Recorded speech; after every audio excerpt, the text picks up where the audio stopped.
The Lord be with you. A reading from the Holy Gospel according to Mark.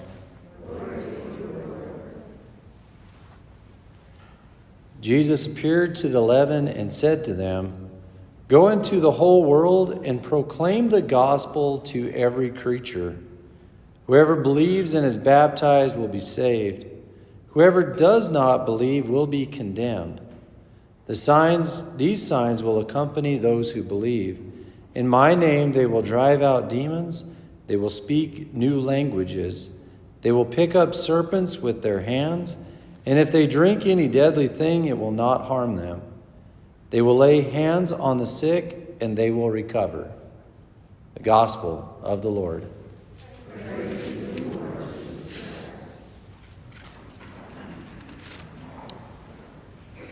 Today we celebrate the feast of the conversion of St. Paul. It's powerful. We've probably pretty familiar with the story of him on the road to Damascus, and a bright light shining, and him falling to the ground and being unable to see, and going and seeing Ananias, who baptizes him. He regains his sight, and then he's off to the races. We know the rest of the story, but it's powerful. It's a powerful testimony that Paul has. And we heard one version of that in the Acts of the Apostles. 3 times in the Acts of the Apostles, that conversion story is reiterated. And I don't know how many times throughout some of Paul's letters he reiterates the story. It just goes to show the power of a personal testimony, us bearing witness to Jesus Christ's activity in my life. That's powerful. It's powerful in many ways. I would think primarily probably because it comes from the heart. Like, you can't argue with someone's personal experience. And so it's just communicated. When somebody shares their story, I'm in it. I understand it, or I at least can relate to it or appreciate it, So there's value in that of sharing our story.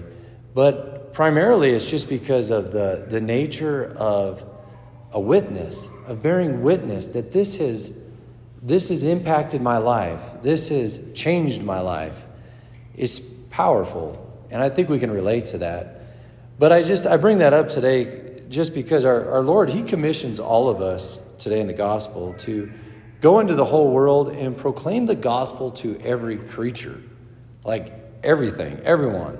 It should be on the tips of our tongue, our testimony, our witness of Christ's activity in our life. And there's power in that. Because it can be overwhelming to evangelize, but if I were to just witness Christ's activity in my life, there's power in that, and I can get behind that. I can get passionate about that. So I'm big into the witness thing, and so is everybody, I think. The church especially, in one of her more recent documents in 1975, right, Pope Paul VI, document on the new evangelization, he says in there that modern man listens to witnesses before he does teachers, and he only listens to teachers if they are, first of all, witnesses. Okay? Probably goes to mankind throughout the history, but today it's especially true. If you don't practice what you preach, your preaching falls on deaf ears, okay, to say the least. But when I do give witness, there's power in that. And then somebody's bound to listen, right? And then I can probably go further and actually teach them. All right, there's just power in that whole reality. And I think of just so many different examples in current times. One of my favorite programs on the radio is The Journey Home, where people share their conversion stories of coming to the fullness of Christianity in the Catholic Church. And some are very colorful and some are just intellectual, but they're all personal, and they're all just deeply engaging and very effective, right? So the story matters, not just the end point of Jesus Christ. So it causes me to think that, for guys like St. Paul, I don't know if he would be as effective of preacher had he not had all that background, had he not had all that baggage of persecuting Christians. I don't know if he'd be as effective a preacher. I don't know that his words would have the impact they do had he not had all that previous experience of even being on the other side, right? St. Paul, he was zealous for God. I don't know that he was really sinning in the sense of betraying God. I think it was just misdirected. Today it's properly aligned.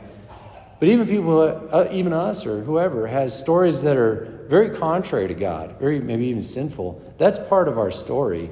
And our testimony today probably wouldn't be as strong had we not had that past. I think of Scott Hahn, very powerful story he has today. I don't know if his biblical scholarship would have the effectiveness today had he not wrestled with all that past of coming into the Catholic Church. I don't think it would. So there's power in our stories. There's power in our witnesses. And our evangelization really isn't much more than that, than just sharing our story, sharing Christ's activity in my life, whether it's in the past or the current, however it comes across, but it's personal. And when I share my story, it resonates in people's hearts. So the first step for us is to not be afraid to share our story, to understand how Christ has been active in my life, and then just share that when the opportunity arises, or just go for it.